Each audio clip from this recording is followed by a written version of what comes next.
ರಾಜ್ಯ ವಕ್ಫ್ ಬೋರ್ಡ್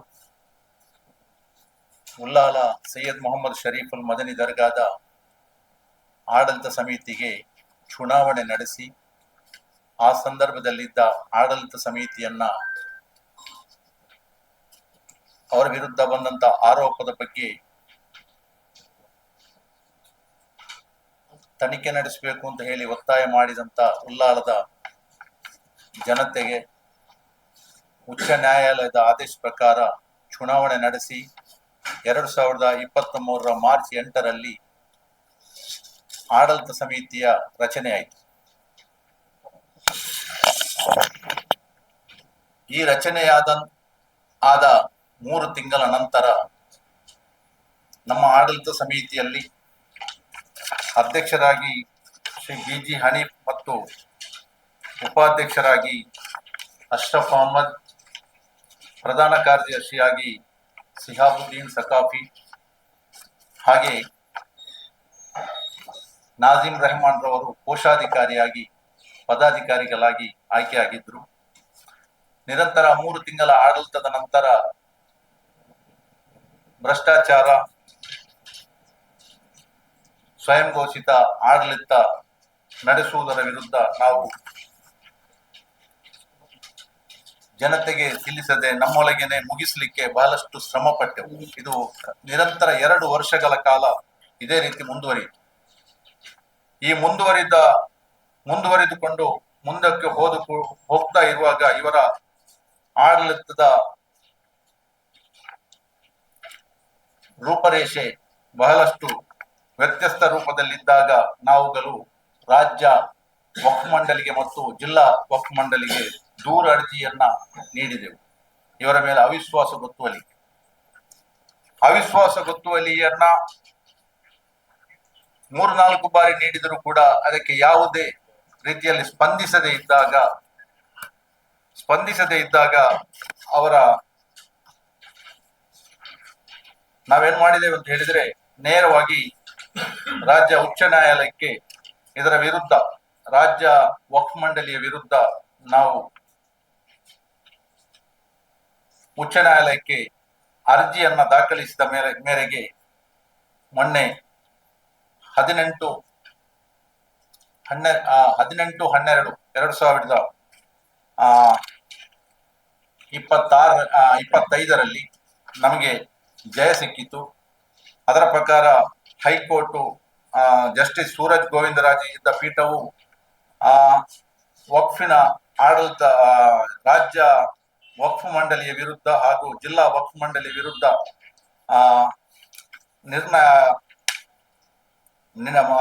ಆಡಳಿತ ವಿರುದ್ಧ ಕೂಡಲೇ ಕ್ರಮ ಕೈಗೊಳ್ಳಬೇಕು ಅಂತ ಹೇಳಿ ತನ್ನ ಸ್ಪಷ್ಟ ಆದೇಶದಲ್ಲಿ ಉಲ್ಲಂಘಿಸಿದೆ. ಅದನ್ನು ಈಗಾಗಲೇ ನಾವು ನಿಮ್ಗೆ ನೀಡಿದ್ದೇವೆ. ಏನಂತ ಹೇಳಿದ್ರೆ, ಉಲ್ಲಾಲ ದರ್ಗಾ ಆಡಳಿತ ಸಮಿತಿ ಅಧ್ಯಕ್ಷರು ಮತ್ತು ಪದಾಧಿಕಾರಿಗಳ ವಿರುದ್ಧ ಅವಿಶ್ವಾಸ ಗೊತ್ತುವಳಿ ಮಂಡನೆ ಮತ್ತು ಮತಯಾಚನೆಗೆ ಸಂಬಂಧಪಟ್ಟಂತೆ ತಾರೀಕು 10/2/25 ಮತ್ತು ತಾರೀಕು 18/2/2025 ಅರ್ಜಿಯ ಬಗ್ಗೆ ಅತಿ ಶೀಘ್ರದಲ್ಲಿ ತನಿಖೆ ಮಾಡಿ 30 ದಿನದ ಒಳಗಾಗಿ ಸೂಕ್ತ ಕ್ರಮ ಕೈಗೊಳ್ಳಬೇಕು ಅಂತ ಹೇಳಿ ಆದೇಶಿಸಿತು.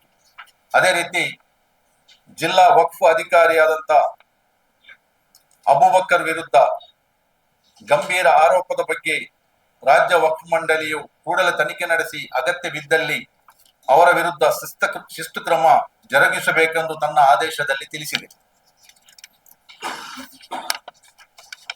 ಈ ರೀತಿ ಆಡಳಿತದಲ್ಲಿ ದುರಾಡಳಿತ ಮತ್ತು ಹಣದ ಅವ್ಯವಹಾರದಂತ ಗಂಭೀರ ಆರೋಪದ ತನಿಖೆ ನಡೆಯಬಹುದು ಎಂಬ ಭಯದಲ್ಲಿ ಇದೀಗ ದಿನಾಂಕ 6/1/2026ರಂದು ಸಮಿತಿಯ 75% ಮಂದಿ ಸದಸ್ಯರುಗಳಿಗೆ ನೋಟಿಸ್ ನೀಡದೆ, ಸಭೆಯ ಆಹ್ವಾನ ನೀಡದೆ ಏಕಾಏಕಿ ಸಭೆ ಸೇರಿ ಆ ಸಭೆಯಲ್ಲಿ ದರ್ಗಾ ಸಮಿತಿಯ ಅವಧಿಗಿಂತ ಮುಂಚಿತವಾಗಿ ಅವರು ದಿನಾಂಕ 18/1/2026ರಂದು ಸಂಜೆ 4:30ಕ್ಕೆ ಮಹಾಸಭೆ ಮಾಡುವುದಾಗಿ ತೀರ್ಮಾನ ಮಾಡಿ ನಮ್ಮ ಸಮಿತಿಯ ಆಡಳಿತ ಅಡಿಯಲ್ಲಿ ಬರುವ ಮಸೀದಿಗಳ ಅಧ್ಯಕ್ಷರು ಮತ್ತು ಕಾರ್ಯದರ್ಶಿಗಳ ಹೆಸರಿಗೆ ಬರುವ ನೋಟಿಸು ಜಾರಿ ಮಾಡಿರುತ್ತಾರೆ. ಇದು ಕಾನೂನಿನ ಸ್ಪಷ್ಟ ಉಲ್ಲಂಘನೆ, ವಕ್ಫ್ ಕಾಯ್ದೆಯ ಸ್ಪಷ್ಟ ಉಲ್ಲಂಘನೆ. ಪೈಲವ ಪ್ರಕಾರ 2 ವರ್ಷದ ನಾವು ಆಡಳಿತಕ್ಕೆ ಬಂದು 2 ವರ್ಷ ಈಗಾಗಲೇ ಕಳೆದಿದೆ. ಈ 2 ವರ್ಷದ ಕಾಲಾವಧಿಯ ಮಧ್ಯದಲ್ಲಿ ನಮಗೆ 2 accounts year and accounts period ಬರುವಂತ 2 ಇಯರ್ ಇದ್ದು ಚಾರ್ಟರ್ಡ್ ಅಕೌಂಟೆಂಟ್ ಮುಖಾಂತರ ಆಡಿಟ್ ಮಾಡಿ ವರದಿಯನ್ನ ಸಮಿತಿಯ ಸಭೆಯಲ್ಲಿ ಇಡಬೇಕಾಗಿತ್ತು. ಆದರೆ ಅದು ಯಾವುದನ್ನು ಇಡದೆ ಒಂದೇ ಒಂದು ಆಡಿಟ್ ವರದಿಯನ್ನು ಕೂಡ ಸಭೆಗೆ ಮಂಡಿಸದೆ ಏಕಾಏಕಿ ಮಹಾಸಭೆ ಕರೆದು ಮುಂದಿನ ಆಡಳಿತ ಸಮಿತಿಗೆ ವ್ಯವಸ್ಥಾಪನಾ ಸಮಿತಿ ರಚನೆ ಬಗ್ಗೆ ಅಂತ ಹೇಳಿ ಸಬ್ಜೆಕ್ಟ್ ಇಟ್ಟು ವಾರ್ಷಿಕ ಮಹಾಸಭೆ ಕರೆಯುವಂತದ್ದು ಕಾನೂನಿನ ಸ್ಪಷ್ಟ ಉಲ್ಲಂಘನೆ ಅಂತ ಈ ಸಂದರ್ಭದಲ್ಲಿ ಹೇಳಲಿಕ್ಕೆ ಬಯಸ್ತೇನೆ. ನಮ್ಮ ಅವಧಿಯು 2026 ಮಾರ್ಚ್ ತಿಂಗಳಲ್ಲಿ ಪೂರ್ಣಗೊಳ್ಳುತ್ತದೆ.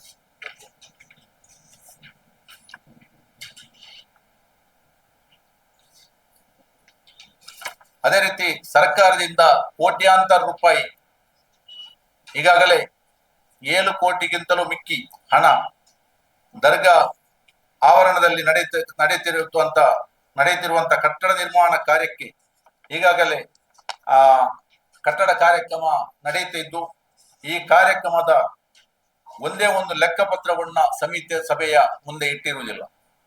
ಇದೆಲ್ಲವೂ ಇವರ ಮೇಲೆ ತನಿಖೆಗೆ ಆದೇಶ ಆಗಿರುವಂತದ್ದು. ಇದರ ಬಗ್ಗೆ ತನಿಖೆ ಆಗುತ್ತೆ ಎಂಬ ಭಯದಿಂದ ಅಧ್ಯಕ್ಷರು ಮತ್ತು ಇತರ ಪದಾಧಿಕಾರಿಗಳು ಮಹಾಸಭೆಯನ್ನು ತರಾತುರಿಯಲ್ಲಿ ಕರೆದಿರುತ್ತಾರೆ. ಅಲ್ಲದೆ 2023ರಲ್ಲಿ ಮಾನ್ಯ ಹೈಕೋರ್ಟ್ ಆದೇಶ ಪ್ರಕಾರ ಉಲ್ಲಾಳ ಜುಮಾ ಮಸ್ಜಿದ್ ಮತ್ತು ಸೈಯದ್ ಮದನಿ ದರ್ಗಾ ಆಡಳಿತ ಸಮಿತಿ 55 ಸದಸ್ಯತ್ವಕ್ಕೆ ಚುನಾವಣೆ ನಡೆದಿತ್ತು. ಆ ಸಮಯದಲ್ಲಿ ಉಲ್ಲಾಳ ಜುಮಾ ಮಸ್ಜಿದ್ ಮತ್ತು ಸೈಯದ್ ಮದನಿ ದರ್ಗಾ ವ್ಯಾಪ್ತಿಗೆ ಒಳಪಟ್ಟ 5 ಕರಿಯಾದಿಂದ ಅಂದರೆ 5 ಡಿವಿಷನ್ ನಿಂದ 3,000ಕ್ಕಿಂತಲೂ ಹೆಚ್ಚಿನ ಮತದಾರರು ತಮ್ಮ ಚುನಾವಣೆಗೋಸ್ಕರ ಮತ ಪಟ್ಟಿಯಲ್ಲಿ ನೋಂದಾಯಿಸಿಕೊಂಡಿರ್ತಾರೆ. ಅದರ ನಂತರ ನಮ್ಮ ಈ ಬೋರ್ಡ್ನ ಅವಧಿ ಮುಗಿಯುವ ಕನಿಷ್ಠ 3 ತಿಂಗಳ ಮೊದಲಾದರೂ ಮತದಾರರ ಪಟ್ಟಿಯನ್ನ ಪರಿಷ್ಕರಣೆ ಮಾಡಬೇಕಾಗಿತ್ತು. ಅದು ಯಾವುದನ್ನು ಮಾಡದೆ ಏಕಾಏಕಿ ಈ ಮಹಾಸಭೆ ಕರೆದು ಪಲಾಯನಗೈಯುವ ಉದ್ದೇಶವನ್ನು ಈ ಪದಾಧಿಕಾರಿಗಳು ಇಟ್ಟುಕೊಂಡಿದ್ದಾರೆ. ಈಗಾಗಲೇ 10,000ಕ್ಕಿಂತಲೂ ಹೆಚ್ಚು ಮತದಾರರು ಇರುವಂತ ಈ ಒಂದು ಕ್ಷೇತ್ರ 2026ರಲ್ಲಿ ಚುನಾವಣಾ ಪರಿಷ್ಕರಣೆ ಮಾಡಿದರೆ 10,000ಕ್ಕಿಂತಲೂ ಹೆಚ್ಚಿನ ಮತದಾರರು ತಮ್ಮ ಹೆಸರನ್ನು ನೋಂದಾಯಿಸಲಿಕ್ಕೆ ಅವಕಾಶ ಇತ್ತು. ಅದು ಯಾವುದನ್ನು ಮಾಡದೆ ಏಕಾಏಕಿ ಬಹಳಷ್ಟು ಸದಸ್ಯರಿಗೆ, ಜಮಾತ್ ವ್ಯಾಪ್ತಿಯ ಸದಸ್ಯರಿಗೆ ಇಲ್ಲಿ ನೋಂದಾಯಿಸಲಿಕ್ಕೆ ಅವಕಾಶ ನೀಡದೆ ಮಹಾಸಭೆಯಿಂದ ವಂಚನೆಗೊಳಪಡಿಸುವ ಉದ್ದೇಶ ಹಾಗೂ ಸಮಿತಿ ಸದಸ್ಯತ್ವಕ್ಕೂ ಅವರು ಭಾಗವಹಿಸಲಿಕ್ಕೆ ಅವಕಾಶ ನೀಡದೆ ಏಕಾಏಕಿ ಮಹಾಸಭೆ ಕರೆದು ಈ ಬರ್ಖಾಸ್ತು ಮಾಡುವಂತ ಉದ್ದೇಶ ಏನೋ ಇದೆ ಅಂತ ಹೇಳಿ ಗುಮಾನಿ ಇದೆ.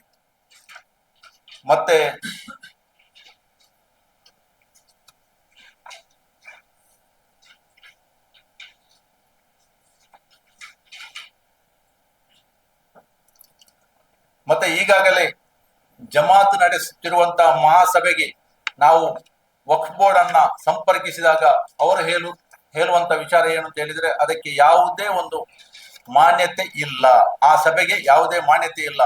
ಒಂದು ವೇಳೆ ಅಂತ ಮಹಾಸಭೆ ಕರೆಯುವುದಾದರೆ ಅದಕ್ಕೆ ಮೊದಲು ನಮ್ಗೆ ಅವರು ತಿಳಿಸಬೇಕಾಗಿತ್ತು. ಅದು ಯಾವುದು ತಿಳಿಸದೆ ಅವರು ಮಾಡುವಂತ ಮಹಾಸಭೆಗೆ ಯಾವುದೇ ಮಾನ್ಯತೆ ಇರುವುದಿಲ್ಲ ಅಂತ ಕೂಡ ವಕ್ಫ್ ಬೋರ್ಡ್ ಈಗಾಗಲೇ ತಿಳಿಸಿದೆ. ಏನಾದರೂ ಸಮಸ್ಯೆ ಇದ್ರೆ ಕೇಳ್ಬಹುದು.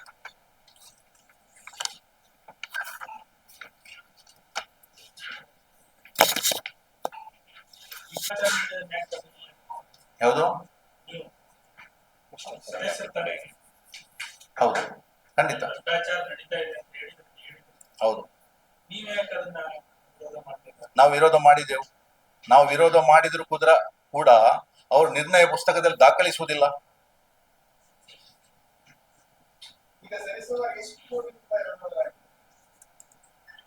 ಎಕ್ಸಾಕ್ಟ್ ಆಗಿ ಹೇಳಲಿಕ್ಕೆ ಅವರು ನಮಗೆ ಲೆಕ್ಕಪತ್ರವನ್ನ ಸಬ್ಮಿಟ್ ಮಾಡಿಲ್ಲ. ಖಂಡಿತ ಈಗಾಗಲೇ ಕಟ್ಟಡ ರಚನೆ ಆಗ್ತಾ ಇದೆ. ಅಲ್ಲಿ ಟೆಂಡರ್ ಕರೆದಿರೋದು ಫುಲ್ ಸಾರಿ ಲೇಬರ್ ಕಾಂಟ್ರಾಕ್ಟಿಂಗ್ ಅಂತ ಹೇಳಿ ಕರೆದದ್ದು. ಅಲ್ಲಿ ಈಗ ಆಗ್ತಾ ಇರುವುದು ಫುಲ್ ಕಾಂಟ್ರಾಕ್ಟ್ ಅಲ್ಲಿ. ಇದರಲ್ಲೇ ಸಂಶಯ ಮೂಡ್ತಾ ಇದೆ ಭ್ರಷ್ಟಾಚಾರ ಅಂತ ಹೇಳಿ. ಹೌದು, ಇದರ ಬಗ್ಗೆ ನಾವು ಈಗಾಗಲೇ ಹೇಳಿದ್ದೇವೆ. ಈಗಾಗಲೇ ನೀವು CA ಚಾರ್ಟರ್ಡ್ ಅಕೌಂಟೆಂಟ್ ಮುಖಾಂತರ ಆಡಿಟ್ ಮಾಡಿಸಿ ಅಂತ ಹೇಳಿ. ಆಡಿಟ್ ಮಾಡಿಸಿಲ್ಲ. ಪ್ರತಿ ವರ್ಷ ಆಡಿಟ್ ಮಾಡಿ ವರದಿಯನ್ನು ಸಬ್ಮಿಟ್ ಮಾಡಬೇಕು. ಮಹಾಸಭೆ ಕರೆದು ಮಹಾಸಭೆಗೆ ಸಬ್ಮಿಟ್ ಮಾಡಬೇಕಿತ್ತು. ಅದು ಯಾವುದು ಮಾಡಿಲ್ಲ. ಆ ಮಹಾಸಭೆಯಲ್ಲಿ ಇವರು ಆಡಿಟ್ ಇಂತ ರಿಪೋರ್ಟ್ ಕೊಟ್ಟಿಲ್ಲ ಯಾರಿಗೂ. ಮತ್ತೊಂದು, ಇವರು ಕೊಟ್ಟಿರುವಂತ ದಾಖಲೆ ಏನು ಅಂತ ಹೇಳಿದ್ರೆ, ಯಾರು ಸದಸ್ಯರಿದ್ದಾರ ಸದಸ್ಯರಿಗೆ ನೋಟಿಸ್ ಜಾರಿ ಮಾಡದೆ ಏಕಾಏಕಿ ಇವರು ಏನ್ ಮಾಡಿದಾರೆ ಅಂತ ಹೇಳಿದ್ರೆ, ಎಲ್ಲ ಅಲ್ಲಿಯ ಬ್ರಾಂಚ್ ಮಸೀದಿಗಳಿದೆಯಲ್ಲ, ಆ ಮಸೀದಿ ಅಧ್ಯಕ್ಷರಿಗೆ ಮಾತ್ರ ನೋಟಿಸ್ ಜಾರಿ ಮಾಡಿದ್ರು. ಸದಸ್ಯರಿಗೆ ನೋಟಿಸ್ ಜಾರಿ ಮಾಡಿಲ್ಲ. ಯಾರು ಮತದಾರರಿದ್ದಾರ ಆ ಮತದಾರರಿಗೆ ನೋಟಿಸ್ ಜಾರಿ ಮಾಡಿಲ್ಲ. ಇದು ಅದಕ್ಕಿರುವಂತ ಪುರಾವೆ. ನಮ್ಗೆ ಯಾರಿಗೂ ಸದಸ್ಯರಿಗೆ ಮಾಹಿತಿ ನೀಡದೆ ಮಹಾಸಭೆ ಕರೆದಿದ್ದಾರೆ. 35ಕ್ಕಿಂತ ಮಿಕ್ಕಿನ ಸದಸ್ಯರು ಭಾಗವಹಿಸಿಲ್ಲ. ಅವರು ಆ ಸಮಿತಿ ಸದಸ್ಯರ ಸಭೆಯನ್ನು ಕರೆಯಬೇಕಾಗಿತ್ತು. ಅದು ಎಲ್ಲರಿಗೂ ನೋಟಿಸ್ ಜಾರಿ ಮಾಡಿ ಕರೆಯಬೇಕಾಗಿತ್ತು. ಕೇವಲ 20 ಮಂದಿಗೆ ನೋಟಿಸ್ ಜಾರಿ ಮಾಡಿ ಅವರು ಸಭೆ ಕರೆದು 35 ಮಂದಿಯನ್ನು ಹೊರಗಿಟ್ಟು, ಏನು ಇವರ ವಿರುದ್ಧ ಆರೋಪ ಮಾಡಿದಂತ ಎಲ್ಲಾ ಸದಸ್ಯರನ್ನ ಹೊರಗಿಟ್ಟು, ಇವರು ಕೇವಲ 20 ಮಂದಿಯನ್ನು ಸೇರಿಸಿ ಅಲ್ಲಿಯ 10 ಮಂದಿ ಮಾತ್ರ ಅಲ್ಲಿ ಭಾಗವಹಿಸಿದ್ರು. ಆ ಸಭೆಗೆ ಮಾನ್ಯತೆ ಇಲ್ಲ. 55 ಮಂದಿ, ಒಬ್ಬರು ಡೆತ್ ಆಗಿದ್ದಾರೆ, 54 ಮಂದಿ ಪ್ರಸ್ತುತ ಇದ್ದಾರೆ. ಅವರ ಉದ್ದೇಶ ಇದೆ ಪಲಾಯನಗೆಯುವಂಥದ್ದು. ಈಗಾಗಲೇ ವಕ್ಫ್ ಬೋರ್ಡ್ ಇದಕ್ಕೆ ಯಾವುದಕ್ಕೆ ನಿಮ್ಮ ಅಲ್ಲಲ್ಲ ಅವಿಶ್ವಾಸ ಗೊತ್ತುವಳಿ ಒಂದು ಬರ್ತಾ ಇದೆ. ಅದು ಈಗಾಗಲೇ ತನಿಖೆಗೆ ಈಗಾಗಲೇ ವಕ್ಫ್ ಬೋರ್ಡ್ ಆದೇಶ ಮಾಡಿದೆಯಲ್ಲ. ವಕ್ಫ್ ಬೋರ್ಡ್ ತನಿಖೆಯನ್ನ ತಪ್ಪಿಸುವಂತ ಉದ್ದೇಶ ಈ ಮಹಾಸಭೆಯ ಉದ್ದೇಶ. ಎಕ್ಸಾಕ್ಟ್ ಆಗಿ ಹೇಳಲಿಕ್ಕೆ ಬರುವುದಿಲ್ಲ. ಲೆಕ್ಕಪತ್ರ ಕೊಟ್ಟಿಲ್ಲ ಅವರು. ಅಂದಾಜು ಹೇಳಲಿಕ್ಕೆ ಬರುವುದಿಲ್ಲ. ಯಾಕಂದ್ರೆ ಅಂದಾಜು ಸುಳ್ಳು ಹೇಳಲಿಕ್ಕೆ ನಾವು ರೆಡಿ ಇಲ್ಲ. ಆದ್ರೆ ಅಲ್ಲಿ ಅವ್ಯವಹಾರ ಆಗ್ತಾ ಇದೆ. 100% ಅವ್ಯವಹಾರ ಆಗ್ತಾ ಇದೆ. ಇಲ್ಲದ ಲೆಕ್ಕಪತ್ರ ಅವರು ಮಂಡಿಸ್ತಾ ಇದ್ರಲ್ಲ. ಸರ್ಕಾರದಿಂದ 7 ಕೋಟಿ ರೂಪಾಯಿ ಹಣ ಬಂದು ಬಿಲ್ಡಿಂಗ್ ಕಟ್ಟಡ ರಚನೆ ಆಗ್ತಾ ಇದೆ ಅಲ್ಲಿ. ಅದರಲ್ಲಿ ಅವ್ಯವಹಾರ ಆಗ್ತಾ ಉಂಟು.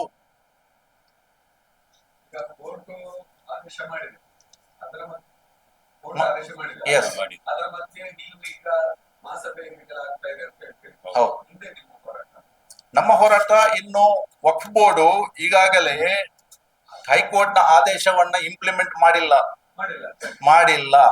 ಅವರು 20 ನಮ್ಗೆ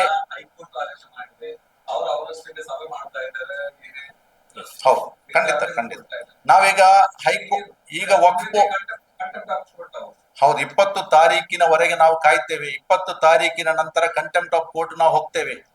ನಮ್ಮ ಹೋರಾಟ ನಿಲ್ಲುವುದಿಲ್ಲ. ಇವರ ವಿರುದ್ಧ AG ಮುಖಾಂತರ ನಾವು ಈಗಾಗಲೇ ಆಡಿಟ್ ಜನರಲ್ ಮುಖಾಂತರ ನಾವು ಈಗಾಗಲೇ ತನಿಖೆಗೆ ಆದೇಶಿಸಬೇಕು ಅಂತ ಹೇಳಿ ನಾವು ಕೋರ್ಟಿಗೆ ಹೋಗ್ತೇವೆ ಖಂಡಿತವಾಗಿ ಮುಂದಿನ ದಿನ. ನಾವು ಹಾಕಿ 4 ತಿಂಗಳಾಯ್ತು. 4-5 ತಿಂಗಳಾಯ್ತು. ಯಾವುದು? ಉಮ್ಮೀದ್ ಅಲ್ಲಲ್ಲ, ಅದಕ್ಕಿಂತ ಮೊದಲೇ ಹೋಗಿದೆ.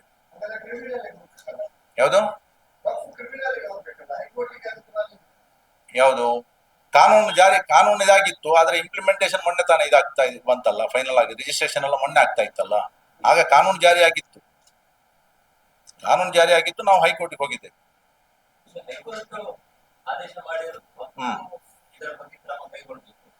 ಯಾವ್ದು?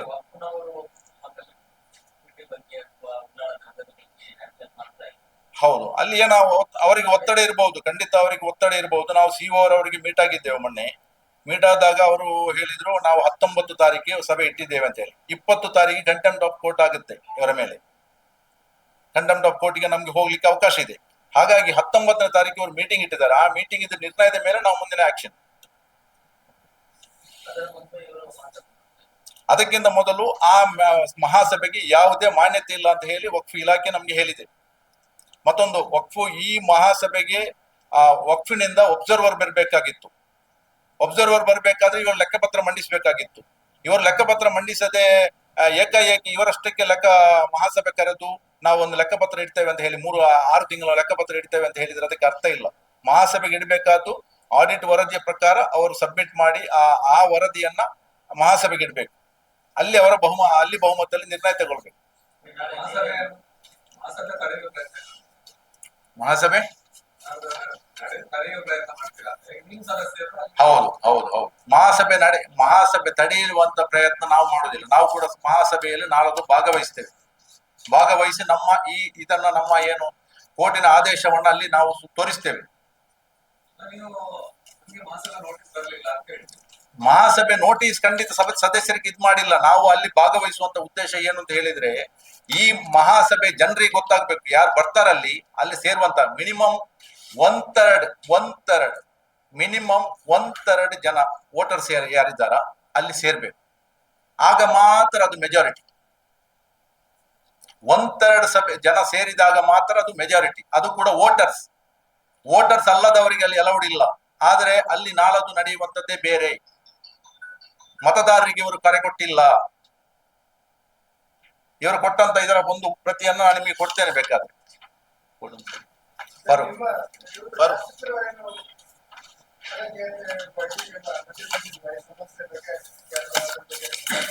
ಯಾವ ಸರ? ನಮ್ಮ ಶಾಸಕರ ಬಳಿಗೂ ನಾವು ಹೋಗಿದ್ದೇವೆ, ನಾವೆಲ್ಲರ ಬಳಿಗೂ ಹೋಗಿದ್ದೇವೆ. ನ್ಯಾಯ ಕೊಡಿಸಿ ಅಂತ ಎಲ್ಲರ ಹತ್ರ ನೀವು ಸರಿ ಮಾಡಿಕೊಳ್ಳಿ ಅಂತ ಹೇಳಿದ್ದಾರೆ. ಅದು ನನಗೆ ಹೇಳಲಿಕ್ಕೆ ಬರುವುದಿಲ್ಲ. ಅಲ್ಲ, ಅವರ ಹತ್ರ ನಾವು ಹೇಳಿದ್ದೇವೆ, ಅವರಿಗೂ ಮಾಹಿತಿ ಕೊಟ್ಟಿದ್ದೇವೆ, ಎಲ್ಲರಿಗೂ ಮಾಹಿತಿ ಕೊಟ್ಟಿದ್ದೇವೆ.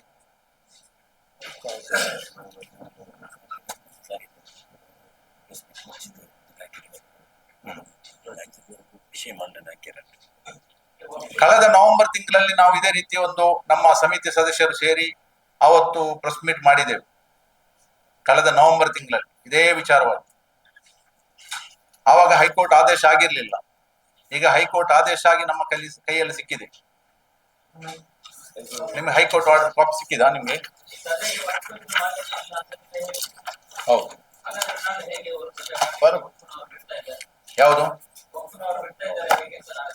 ಅಲ್ಲ, ಅದನ್ನು ಕೂಡ ನಾವು ಒಕ್ಕನವರಿಗೆ ಮನವರಿಕೆ ಮಾಡಿ ಕೊಟ್ಟಿದ್ದೇವೆ.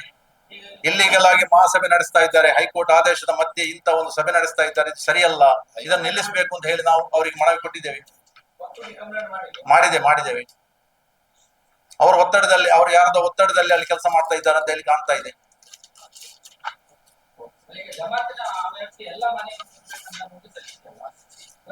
ಎಲ್ಲ ಮನೆಯವರಲ್ಲ, ಮತದಾರರು 10,000 ಮತದಾರರಿದ್ದಾರೆ ಕನಿಷ್ಠ. ನನ್ನ ತಿಳುವಳಿಕೆ ಪ್ರಕಾರ ಒಂದು 10,000 ಮತದಾರರಾದ್ರೂ ಇರಬಹುದು. ಆದರೆ ನೋಂದಣಿಯಾಗಿರುವಂತದ್ದು 3,000 ಚಿಲ್ಲರೆ ಮತದಾರರು ಮಾತ್ರ. 3,700 ಸಮಥಿಂಗ್ ಏನೋ ಇರಬಹುದು, ಸ್ವಲ್ಪ ಹೆಚ್ಚು ಕಡಿಮೆ ಇರಬಹುದು. ಆದರೆ ಆ 3,700 ಮತದಾರರಿಗೆ ಮಾತ್ರ ಈ ನೋಟಿಸ್ ಅನ್ನು ಹಂಚಬೇಕು. ಕಾನೂನಿನ ನಿಯಮ ಅದು, ವಕ್ಫ್ ಬೈಲಾ ಪ್ರಕಾರ ಇರುವಂತದ್ದು ಅದು. ಯಾರು ಸದಸ್ಯರಿದ್ದಾರೆ ಅವರಿಗೆ ನೋಟಿಸ್ ತಲುಪಿಸಬೇಕು, ಅಥವಾ ಸೋಷಿಯಲ್ ಮೀಡಿಯಾದಲ್ಲಿ ಅವರ ಹೆಸರನ್ನು ನೋಂದಣಿ ಮಾಡಿಸಿ ಆ ಒಂದು ಗ್ರೂಪ್ ಅಲ್ಲಿ ಅವರಿಗೆ ಮೆಸೇಜ್ ಕಳಿಸಬೇಕು. ಕಳಿಸುವಾಗ ಅವರಿಗೆ ಲೆಕ್ಕಪತ್ರದ ಆಡಿಟ್ ವರದಿಯನ್ನು ಕೂಡ ಕೊಡಬೇಕು. ಅದು ಯಾವುದೂ ಇಲ್ಲದೆ ಏನೋ ಒಂದು ಡ್ರಾಫ್ಟ್ ಮಾಡಿ ನೀವು ಮಸೀದಿಯಲ್ಲಿ ಕರೆ ಕೊಡಿ ಅಂತ ಹೇಳಿದ್ರೆ ಅದಕ್ಕೆ ಒಂದು ಅರ್ಥ ಇಲ್ಲಲ್ಲ. ಅದರ ಉದ್ದೇಶ ಏನು? ಸದಸ್ಯರಲ್ಲದವರು ಕೂಡ ಬರಲಿ ಅಂತ ಹೇಳಿ.